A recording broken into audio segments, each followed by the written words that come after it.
Welcome to Basketball Heads Live. I'm your host, Glenn Poole Harding, and tonight we have a very special guest, Long Island Lutheran legend and UMass great, Coach Kennard Robinson. And this show is sponsored by Styles by Nita and Unique Creations. Let's do it. Y'all ready?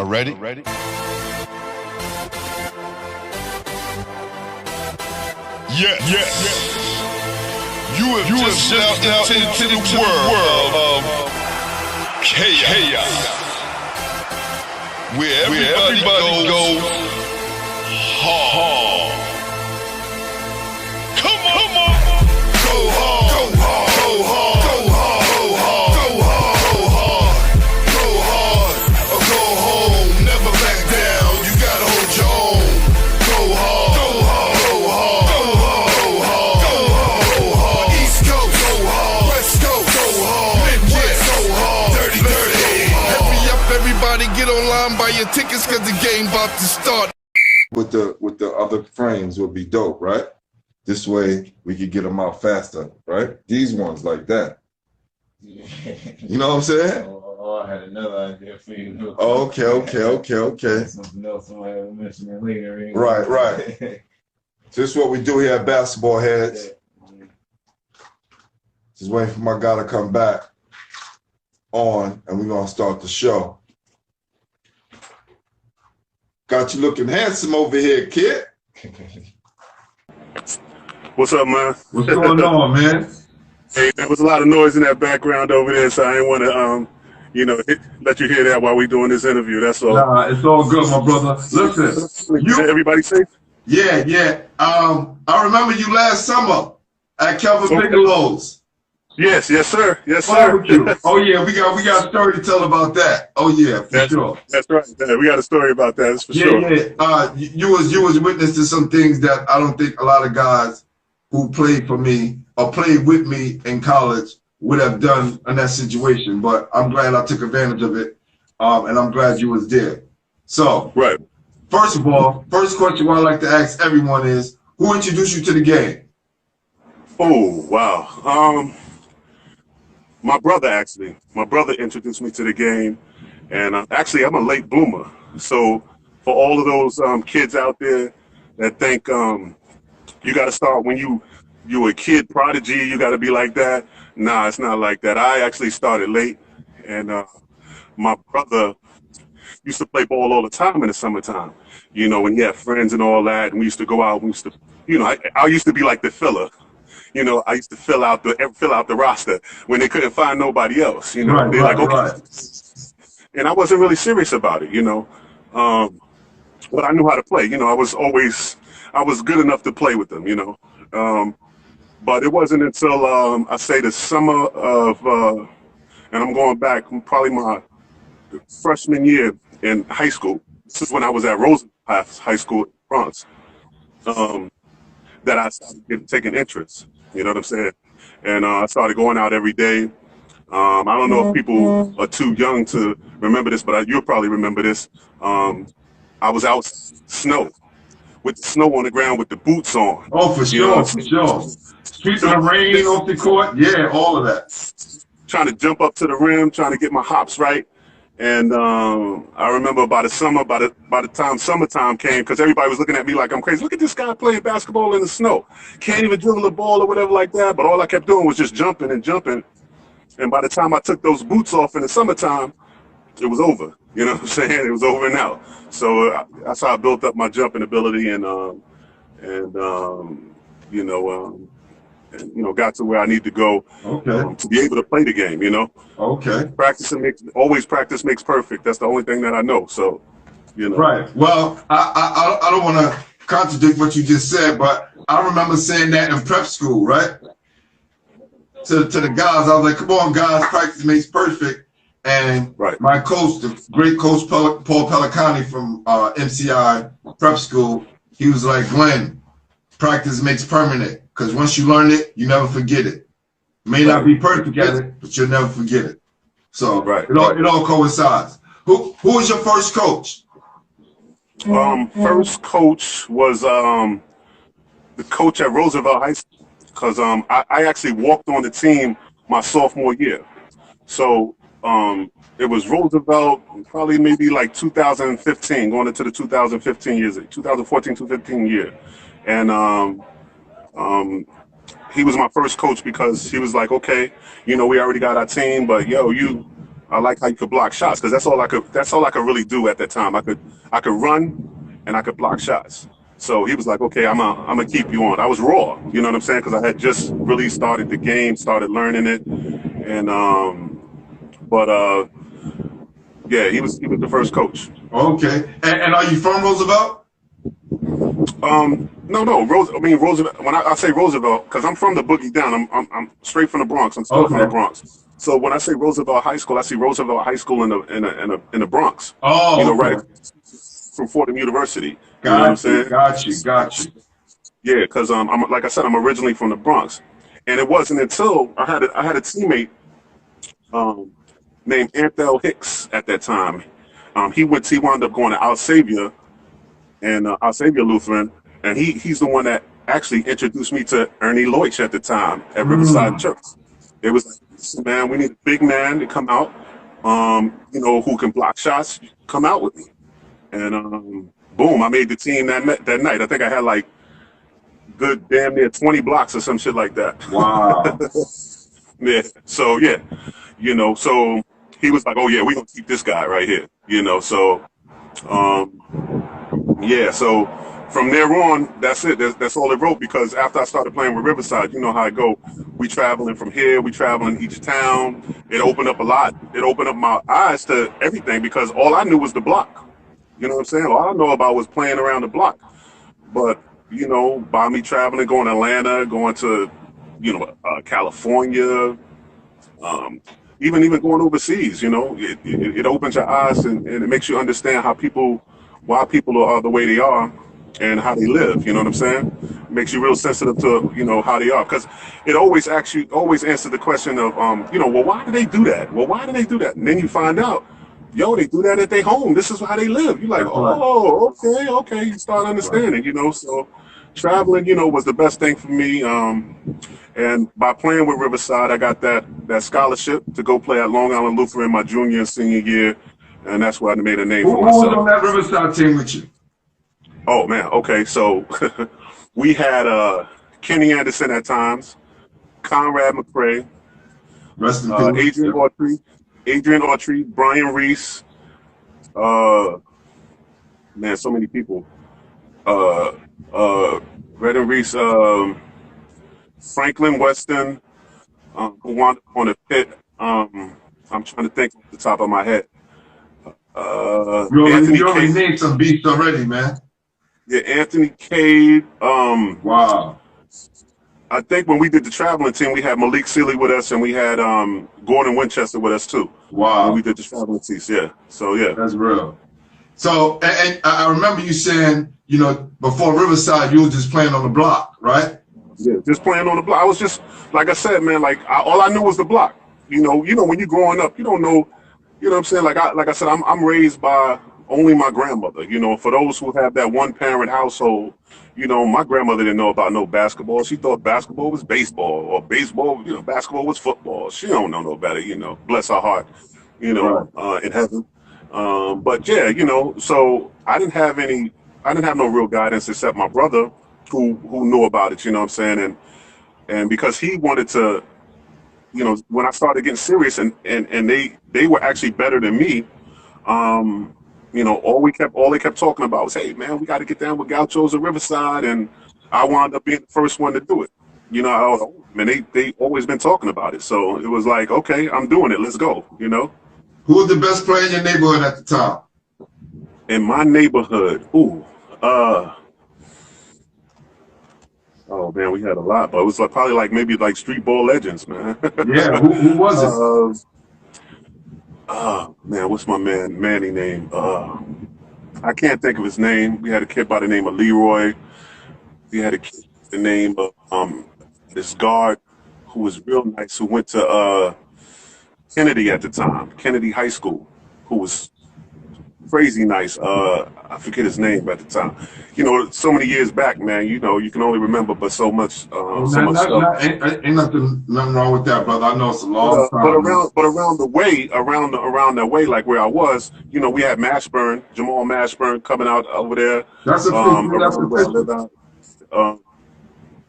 Who else was in the Bronx at that time? Reese was in the Bronx at that time. Just trying to think about who was there.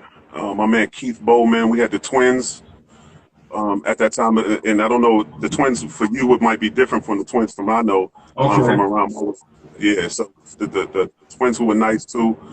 So it was a lot of guys that were nice. At that time, it was a lot of big men, man. Back in the day, yes, the big men coming out of New York who was nice. You know what I'm saying? We had the Rads. We had Rad, Eric Mobley at that time. You know, I'm coming up at the time where we had Allen Houston, Shaquille O'Neal. You know, that's back then. So it was big time names back at that time. You know, Alonzo Mourning. You know. During that time. That's real. That's real. Yo, Garfield, ask Reese what's up with the show, man.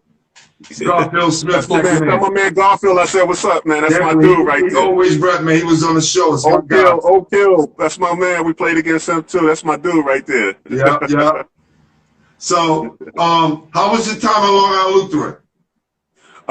My time was great, man. Like I said, man, I got out the city, you know, and you know, when I had the opportunity, when Lloyd asked me, you know, do I want to stay at Roosevelt or do I want to go to Long Island Lutheran?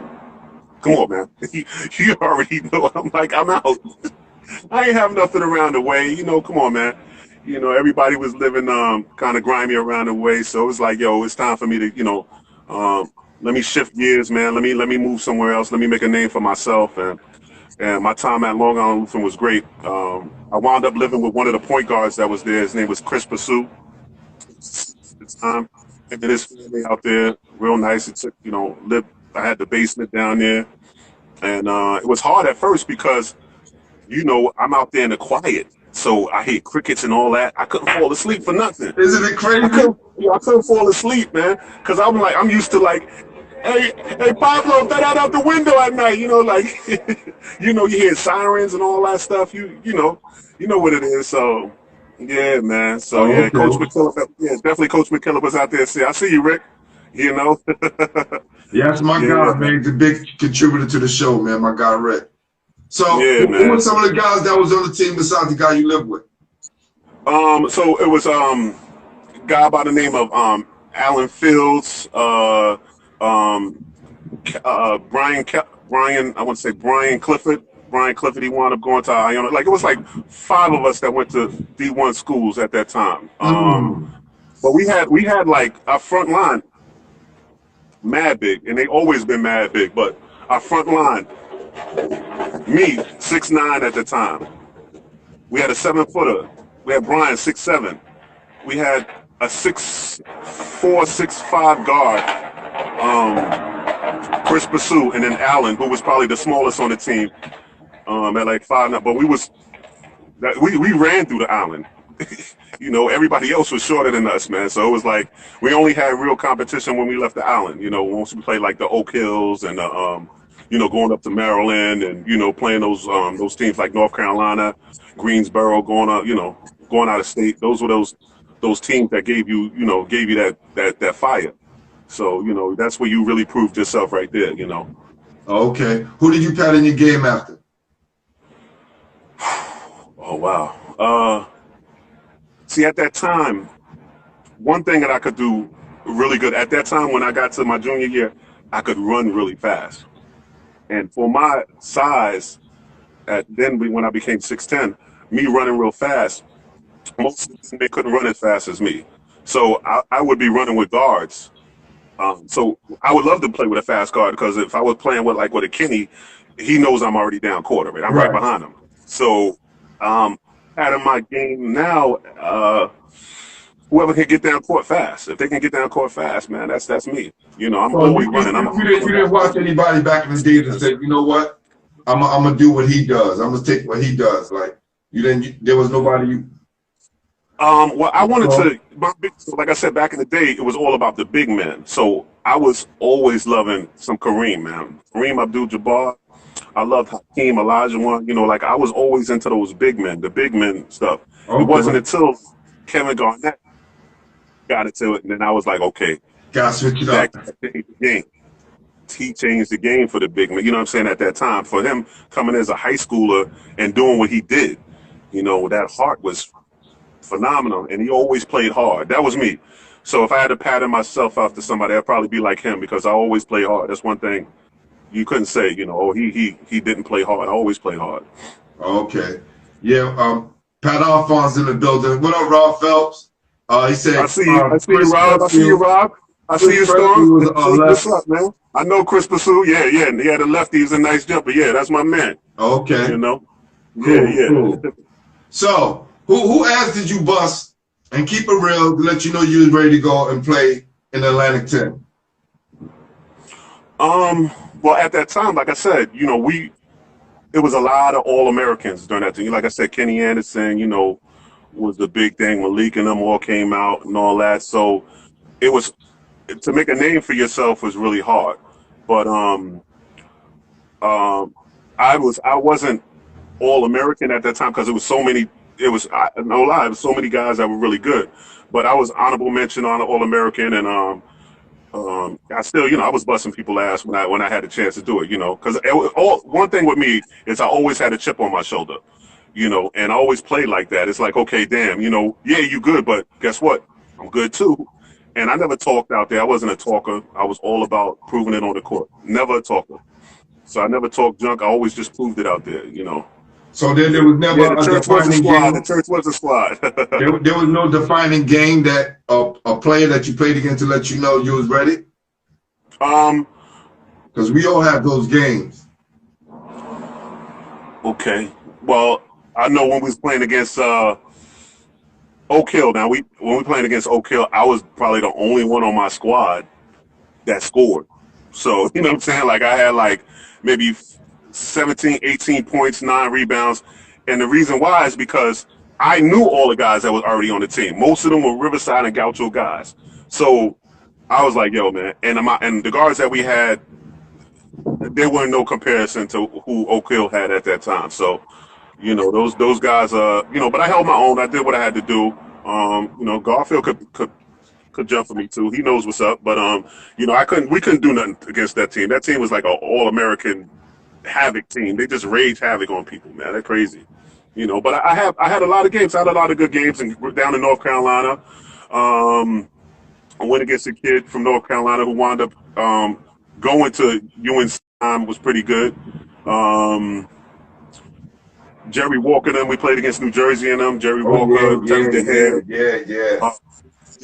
You know, I had a good game against them. Real good. I'm just trying to jump off the names. Went to Maryland. We played a couple of guys that went to Georgetown. Out bust their ass. But we was all over the place, man. You know, it's just like Definitely, it was crazy. Playing with the church, and you know, one of the definitely top AAU programs to come out of New York City. At that time, yeah. Who was the school that was recruiting you? Okay, so we had the schools that were going in that were recruiting me at first. Like I said, Pittsburgh came late in the picture, A-10, mostly all the A-10, ACC, North Carolina State, North Carolina. North Carolina didn't really come into the picture till later. Not Syracuse, probably like we could say St. John's. I'm trying to think out of the Big East at that time. Connecticut, UConn. You know, so many schools, man. You know, Arizona State. We're talking about out west, UCLA. Why UMass? Why UMass? Because so check it. When I was at 5-star camp, and most of these guys can attest to it who came out there. You know, usually you go to the last session at 5-star camp because it's the best session. You know, so I see a lot of Hawks in the building. That's right, Riverside representing. I see you. So yeah, so you usually go to the last session, and the best players are there. Grant Hill was there at that time. My man, the shooter from Kentucky at that time, who was really good. I forget the kid's name. But everybody was there. Conrad, all of us from the city was there. Reese, Red, all of us was there. And Coach Cal was up there. He actually just left. What's my man Garfield said was Holmesdale. Right, Holmesdale. Definitely, Garfield, you got it right. So what happened was I met Coach Cal up there, you know, and I didn't even really know Coach Cal like that. I just liked his style. His style was real smooth. He was like, yo, listen, came up to me real honest. He was like, listen, I got a program I just got hired to. I'm bringing 2 guys there. And then this year, I got 3 other guys, and I want you to come along, too. He said, I can't promise you. I'm not going to promise anything. All I know is work hard. You know, you're going to be where you need to be at. And he said, just take a look at the school. That's all I want you to do. Take a look at the school, and then you can decide from there. He's real honest, and he helped me with my game when I was up there. And I was like, okay, you know what? I'm going to give him a look. Just because he was honest like that. When we had another coach up there that my coach from my school wanted me to go to, and he was from Providence. At that time, it was, what's his name, Rick. At that time, not Rick Pitino, but Rick Carlisle. Rick, not Rick Carlisle, because he wasn't there. Rick Barnes. Yeah, Rick Barnes. There you go. You got it, Rick Barnes. But he was bothersome, man. It was like I was like, I ain't really, you know what I'm saying? I couldn't dig that. I like, okay. He's like, you coming to the school? You coming? I'm like, I don't even know you. Like, I don't even think so. You know, I had a kid, just like a school kid. In fact, y'all don't know you. What you doing, man? Anybody who does stuff like that, you already know. You're always a little skeptical. Like, nah, I don't know about this guy right here, man. You know, so. But in the back of my mind, most of the people knew that I wanted to go to Pitt at that time, University of Pittsburgh. That was my thing, and it was to me it was probably the stupid reason. Just because I like the colors of the school, whatever like that was just stupid. It's Riverside colors, you know. Not even a reason why, you know. But that just lets you know that, like I said, we didn't have counselors during that time, you know, back in the day to tell us about it. Like all my counselors at Long Island taught me about this stuff. But when I was at Roosevelt, nobody cared about where you went to. You know, you didn't really think about. You just thought about I'm gonna graduate and I'm gonna work. You know, but when you go to a different school, when people talking about let's graduate, or I want to get my degree, you like, you know what, I want to get the degree too. I want to go to college. You know what I'm saying? Your mindset changes when you're around people that think positive. You know what I'm saying? So, you know, I knew I could go to college, wasn't no problem. But like I said, I was waiting for Pitt. Late in the season, Pitt comes up, and I'm like, yes. And I go take the visit to the school. I'm hyped. I can't wait. I walk around campus, you know, they got me a little petite, you know, sweatshirt or whatever like that. I'm like, uh-oh, it's on. And then I never got to meet the coach during the whole time I was there. It's a crazy thing. Yo, so I'm there. I go to practice, right? I see all the people practice at that time. It was Paul Evans who was the coach. They had Jerome Lane there during that time. Remember my man that broke the backboard and all that, Charles Smith, you know, guard that's the coach at Arizona now. What's his name? The dribbling guy who's the head coach right now at Arizona. He was there at that time at Pitt. Okay, all right. I forget the name escapes me, but somebody say something. Yeah. So anyway, I go to his house, meet his wife, meet the kids. Still haven't met the coach. And the crazy thing is, I wound up getting sick there. Because I couldn't eat I couldn't eat shellfish, and they didn't even ask, you know, are you allergic to shellfish and shit? So I didn't know what the fuck I was eating. I was like, damn. I got sick, and I was like, you know what? Take the meal money. I don't want that. I want to go home now. And I broke out. I broke out in the middle of the visit. I was like, I'm out. Wow. I was because I never got to meet the coach. The coach ain't never say nothing to me. All he could have said was just hi. If he would have just said hi, I was like, I'm there. But nothing, and I was like, I'm out. And it was easy after that because I didn't want to take any more visits. It was like I'm gonna go where I know where I'm gonna go, and UMass was it was like that was it. I'm going there, you know. So yeah. Yeah, Rob Felton, that player was Sean Miller. Yeah, Sean Miller. There you go, Rob. What's up, man? My man. 50 grand. Thanks, Rob. Big supporter of the That's show my as dude, well. man. Yeah. So you get to UMass. Who's on the team? We got a kid by the name of Jim McCoy there who wound up being the #1 scorer, still there. Still is the #1 scorer that's over there. We got Anton Brown. Those were the first 2 recruits. And then it was us, the 4 other recruits that came in right after that. Because remember, I told you that was Coach's first year. Then we came in second year. It was me, Tony Barbie, Harper Williams, and Tommy Pace, the four freshmen. Wow. And then we got a 7-footer. And then we got another kid named my man Chris Robinson, who also played with the church. God bless his soul. He passed away. That was my dude too. Yeah, and then Lou Rowe. That second wave came. Lou Rowe, Jerome Malloy, Mike Williams, and that right there set us to another level. That's when we start putting ourselves on the map right there. Wow. Yeah, And then, Coach Cal was a good coach, so he knew what he was doing. Seemed like a good guy, man. Seemed like a good guy. How tough was the Atlantic 10 back then? Back then, Temple ruled that joint. You know what I'm saying? John Chaney was the man. He was he was that dude right there. So, West Virginia was kind of hard during that time too. Rhode Island came on later in that conference, but the top of the line was trying to beat John Chaney. He had Mark Macon at that time. He had Donald Hodge. Was Dwayne Carswell on that team? Dwayne Carswell on that team? And Dwayne Carswell was on that team yeah, too. They had on the show as well. Yeah. They had that squad. They ruled at that time. But the changing of the guard was coming. We was that my junior year. We took that away from him, and then ever since then, he's never won a game after that. Wow. We ruled the Atlantic 10 during that whole, my 2 years there, and then 4 or 5 years after that. That's when Marcus came in, Canby came in, and turned that whole program around at that time while Coach Cal was there. What was it your junior year that made y'all turn things around? It was just we had so much coming into the season. Coach had us playing hard with each other, so our practices actually were harder than the game. Were harder than the games.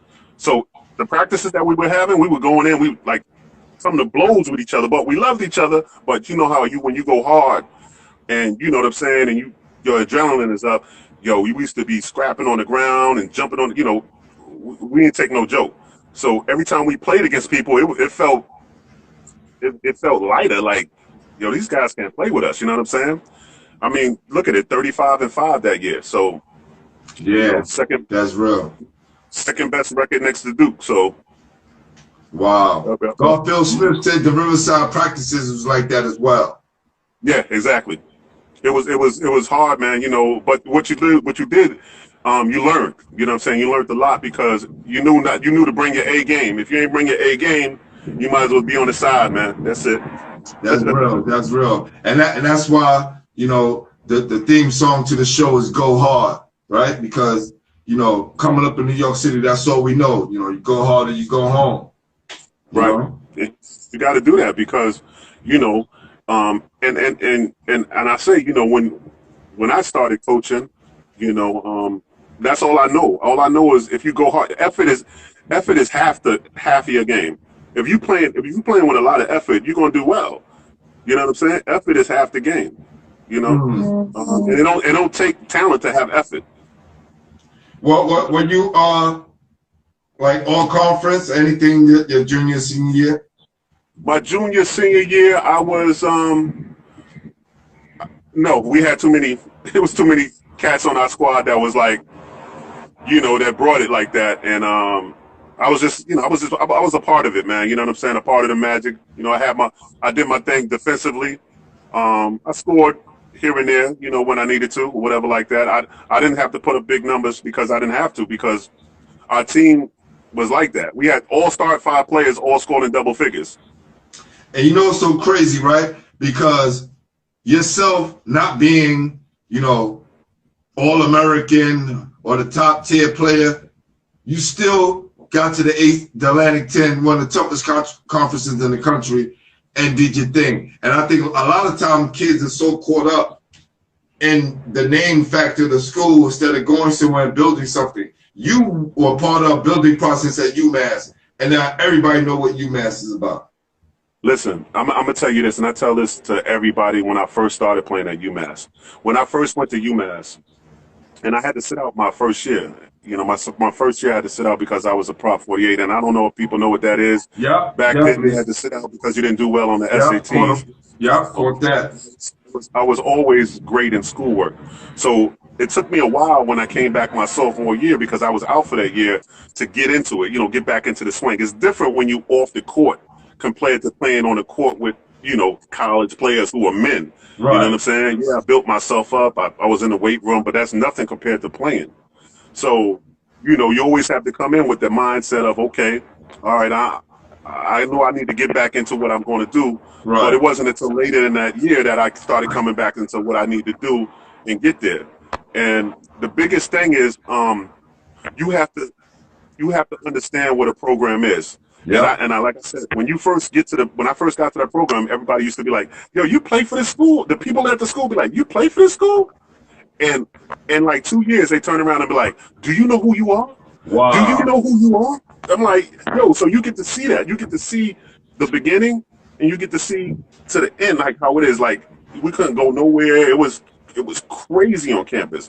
So, you know, we understood what it was how to get there. So we never took it for granted. You know what I'm saying? We never took it for granted. We was like, okay, if we built this time to get here, and we made sure the freshmen under us understood, like, yo, it took us a while to get here. You need to stay on board and understand that it takes time to build to get to where you need to go at. And, you know, and it played well for me when I played overseas. You know what I'm saying? Because I always had that mindset, like, yo, it takes a little bit, but you're going to get where you need to go if you stay hard and you practice hard. And I was always practicing hard. I was always the last one in the gym. I was always, you know, because that's all I knew, you know. And where's some of the places you played overseas? The first place I played overseas, one of the good friends of the team, alumni, was like, "Hey, listen, come on, I got a place that you want to play at. If you want to try to, you know, do your overseas thing." It was out in Indonesia, and I was like, "Indonesia got a team?" He was like, "Yo, they just starting the league. It's a startup league. Go out there, make a name for yourself, and you'll be good." I said, "Okay, cool." So I jumped on it. You know, I worked hard as I could, whatever like that. Was in shape. Went out there. And when we got out there, it's all the way across the waters. It's like 21, 22-hour flight, crazy long, but experience I'll never forget. So we get there, and then they have a draft. So all the people that I was on the plane with, because we all met in California, all the players that were going to be playing over there. And I don't know if people know that everywhere you go, they always take two foreigners per team. And two foreigners could mean anything. Two foreigners could be American or a French guy, or American and American, or American and Switzerland. You know, two foreigners basically. And usually it's two Americans, but sometimes it's not. So we're over there, and they did a draft because it was a new league. They wanted to do a draft, so we had to play against each other. So the guys that I was playing against, they were mostly all from the West Coast. There was one other guy that came out there from me. His name was Craig Berry. He played on my team, and he flew out there with me. And so we did the draft thing, and I actually was way better than everybody over there. So I was the number one pick, which, you know, when you're the number one pick, you go to the last team. That's right. Yeah. So the crazy thing is, we playing during the season, I was the only American on my squad because we were the worst team. But what happened was, it was like almost a blessing too, because now I got to do everything. You know what I'm saying? So I started creating my game. You know what I'm saying? Started really working on my game. And then the first half of the session, the first half of the season, I wasn't really. I'm gonna say I was bullshitting. Now bullshitting was like still scoring 18 a game, 17 rebounds, you know, maybe 10 block shots. That's bullshit. And I said, you know what? The second half of the season is on. So I really dedicated myself. I said, I'm gonna get a little sky hook. You know, let me get a little sky hook right there with unstopping. I started working on that. So I said, okay, I'm gonna play down low. Because before I was like shooting threes, you all out of your space. At that time, I was like, nah, now I'm gonna just do my game. And when I did that, shit, I started averaging like 45 points, 35. It was crazy. Wound up being Say an that again. MVP Say of the that again. league. How much you average? I was averaging 45 points, 25 Damn. rebounds, 16, 17 block shots a game, easily, because like I said, nobody could run with me. Nobody was faster, and the forwards and the forwards and the centers that were out there were way slower than me. So I'm 6'10" and I play center, but I'm really a forward. I would be a small forward at that time in the NBA. Right. You understand what I'm saying? So they're like, damn, I can't catch this motherfucker. Like, yeah, you're not gonna catch me either. You know what I'm saying? Like, that's all run fast as I can and get back. So I was always in shape. That's the one thing I can say out of my career. I was always in shape. So one thing they couldn't take away from me. What other places did you play? And that's awesome, because that's like Wilt Chamberlain numbers, 45, 24, 26, whatever it is. I mean, that was cool, but it let me know that, okay, now I gotta, because most of the guys over there had an agent. So I didn't have an agent, and I was like, okay, and I was asking them, who's your agent? So they introduced me to their agent. And when I got back home to the States, I called them up. I said, listen, I want to, we'll get down with you, your agency or whatever like that. So he was telling me, okay, who are you? And so I said, I played overseas with your guys, and I wound up being an MVP. He's like, you were the MVP? You the guy that beat out all my guys? He's like, oh, yeah, send me your stuff. So my man's name was Charles Bonsignor. He's an Italian guy out of Ventura, California, and always kept me work. So the next place I played was Taiwan.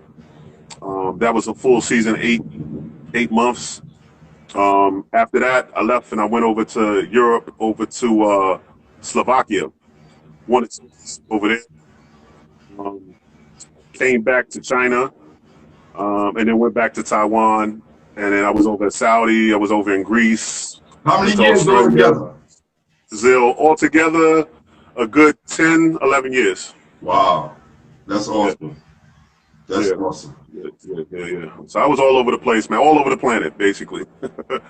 Yeah, my boy Reese used to take me out to the Dominican Republic. We used to play out in the Dominican Republic together during the summertime, too. So, yeah, it was real. It was real. That's dope. That's dope. So what year did you start coaching?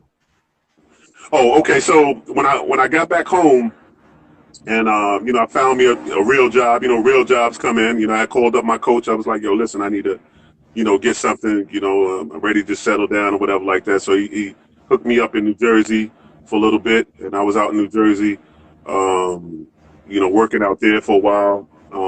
And then my grandmother got sick, and I came back home to New York.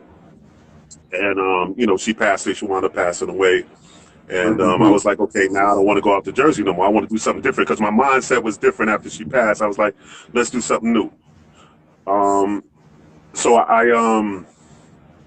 was doing some banking stuff at the time, working at the bank or whatever like that. And I said, you know what? I need to. I wanted to go into coaching. I want to see how this coaching thing is, So I said, you know what? Instead of calling up, I'm not going to call up Coach Cal, because I could do that. But you know what? I want to do some shit on my own. Right, so what I did was, and this is for anybody who wants to do coaching. Coaching is not hard to do. I was actually taking some courses at City College, and I said, you know what? Let me go to the basketball department and see if they need help. You know what I'm saying? So I went to the basketball department at that time, and the coach there at the time was forget his name. Name's not rolling to my. I have so many names coming across me, but I went to the coach and I said, listen, do you need help? And he was like, well, we can't really pay you right now. I said, nah, you don't have to pay me. I'll volunteer. I'll see if I like it myself. And, if I like it, it's cool. There may be something that I want to do. But right now, I just want to volunteer and help out. And he was like, okay, you're going to do it for free? Cool. No problem. So, like I said, it's nothing for you to go to a coach and say, listen, man, I volunteer my time. If that's really what you want to do, go out there and just say, listen, I'll volunteer my time for a little bit and see if I like it. So what wound up happening is we had a kid on our squad my first year. This was around 2010, I want to say, 2010. That's when I started with them. And he said, I want you to work with this kid. It was a kid from overseas at that time. And he was pretty good, had a little jump shot or whatever like that. So I worked with him, worked on his game down low. He was like 6'7", 6'6". And the kids from Europe could shoot pretty good. Yeah. You know, it always came with that good shooting type of game. And, Lord have it, I got him to be where he needed to be. He was a All-American halfway during the season. All-American at halfway during the season. So the coach afterward was like, listen, we want to pay you next year to come next year. You want to be the coach next year? You want to be assistant coach? I was like, okay, if you want to pay me, cool. But I was just having fun doing it for free for now. But if you're going to pay me, I'll take it. So, yeah, that's how I started coaching like that, yeah. So I knew that I liked it after that, and I was like, okay, this is something that I might want to do. And then, I stuck around. The coach that they had there for the time, he was there, I think, for 2 years, about 2 years. And then they fired him. And then, but the athletic director at that time, she was like, listen, the kids really like you. They want you to be there. They want you actually to be their coach. And I told her at that time, I said, listen, I'm just getting into this thing. I'm still understanding what it is. I said, listen, I'll be around. I don't have no problem being around. But I said, the next coach you get, this coach has basketball only. He can't do, football, volleyball, whatever other stuff. He has to be dedicated to basketball only. And they were like, okay. So they wound up hiring Tom Green, who you met that day at the when we had that barbecue outside. That was my college coach at Fairleigh Dickinson. Yeah. So yeah, Tom Green was the coach, and my boy Bigelow, was the assistant coach. Of course, he brought him on along, and history happened like maybe 4 years after that, 4 or 5 years after that. We wound up going 2017. We wound up going to having the second best record in the history of City College, and going to the championship game. That's never happened in years. Yeah. Yeah. Art wanted to know what was the most competition, the most competitive league and living environment overseas. Okay. For me, had to be in Greece when I was in Greece for a little bit. Greece is competitive, but no lie, when I was in China at that time, remember when we had the big man that came here, the 7'2" guy, that went to Houston. You know what I'm talking about? Who that? The 7'6" guy that wound up going to Houston. The big tall Chinese guy. Oh, Yao Ming. Wan Juju was there too at that time. Wan Juju got picked up also. So yeah, it was a competitive league at that time too. And just starting out with Americans over there also. So yeah. Cool. And my boy Stim says, Coach Tom Green, Jack Daniels, Coca-Cola. When you met him, he probably stopped drinking at the time. But when he coached us, yeah, Ben stopped. He wasn't on that trip. But Bigelow used to tell me stories all day long about him. And yeah. So a lot Dickinson thing, yeah. What is your perception of New York City basketball as overall? I think it's changed a lot. You know what I'm saying? It's unfortunate, man. This used to be a powerhouse, man. All the college coaches used to come here to get every single player. They couldn't wait to come to the Mecca to come to the city. But now, it's changed so much. Because the game has changed so much, man. Now they look for 3-point shooters. You know what I'm saying? If you can't shoot a 3-point, you got to have everything, man. And that's how the league is turning. You got to be an all-around player. You know what I'm saying? And if you don't have those skills, a lot of players think, okay, all I need to do is dribble a lot. Nah, you need to learn how to pass. You need to learn how to shoot. You need to know how to get your whole team involved if you're a guard, and that goes from 5'4" to 6'10" now, 6'11". You know what I'm saying? That's the norm now. So look at Ben Simmons. Yeah. You understand what I'm saying? So yeah, the game's changed, man, and that's what it is. What about the perception of Riverside Church and Ernie Lloyd? I never had no qualms with Ernie. You know what I'm saying? Me and Ernie was always cool. I heard about a lot of stuff about the church and stuff like that when I left and came back. But me and Mr. Lurch, I never had no qualms with him. I was good. He took care of me when I was up at school, take care of my school. So, whoever had beef with him, that's on them. You know what I'm saying? Like, right. That's nothing with me. I got love for him, man. He made sure that I got out the hood. Put it like that. All right. Art wanted to know best living environment overseas. Ooh, best living environment. Wow. Let's see. Best living environment.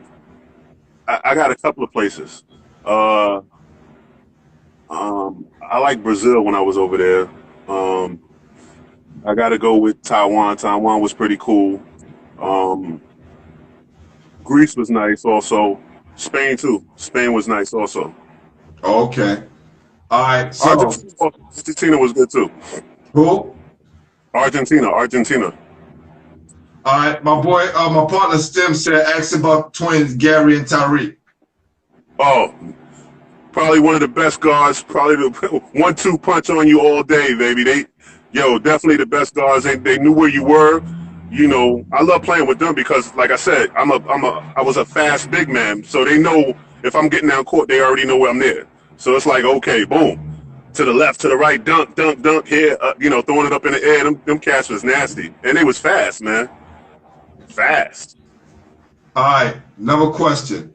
Who was the best high school player you played against, college player you played against, and pro you played against? Just one for each one. Only one I'm gonna give you, Jamal Mashburn. Hands down. Fact. That's it. Because I played against him in high school, played against him in college, who we lost to in the second round of the Sweet 16, and then he was in the pros. He did his thing in the pros. So, and that was my man too. That was my man. Well, we at the part of the show where we like to ask people, who they like to nominate to be on the show. Okay. Right? And this is you right here, my brother. Oh, wow. That's nice, man. That's nice right there. Thanks to my resident artist, Jamel Powell. Okay. Thank you, man. Appreciate it, man. That's beautiful. For sure. So, you don't have to say it now, but, let me know who you like to nominate to be on the show. Those guys you talked about, the Adrian Autry's, the Brian Reese, and all those guys. Yeah, definitely, man. Oh, what up, Marco? I ain't even see you there. What up, Marco? What's up, Marco? What's good, man? All right. So, man, my man Moore, what's good, man? What's going on? Yeah, my real P Moore, he's always on the check-in. Yes, sir. Yeah. What I'll do is, it's a lot of people, man, to get on that show. So I'll definitely get back to you. I'll let you know. You want me to tell you now, or? Nah. Just when you think about it, you know what I'm saying, and just hit me up, and I'll definitely be reaching back out to you. Yeah, man, definitely. But we definitely got to get up to with each other, man. You know what I'm saying? That's a fact. We definitely gonna do that. I already spoke to Bigelow on that. We definitely gonna be at another cookout. So. Yes, sir, man. It's been real, man. For real, man. Thanks for having me on the show, man. Thank you. I appreciate you. You know what I'm saying? No problem, man. We got a great story. Anytime you need me again, man, let me know. I'm here. Definitely. And fam, rest in peace to your grandmoms. You did her proud, fam. Thanks a lot, man. Appreciate it, man. Y'all all have a great time, and take these words, man, for real, man. Always practice hard, man. Get to where you need to go, man, and love is out there, man. That's right. That's right. All right.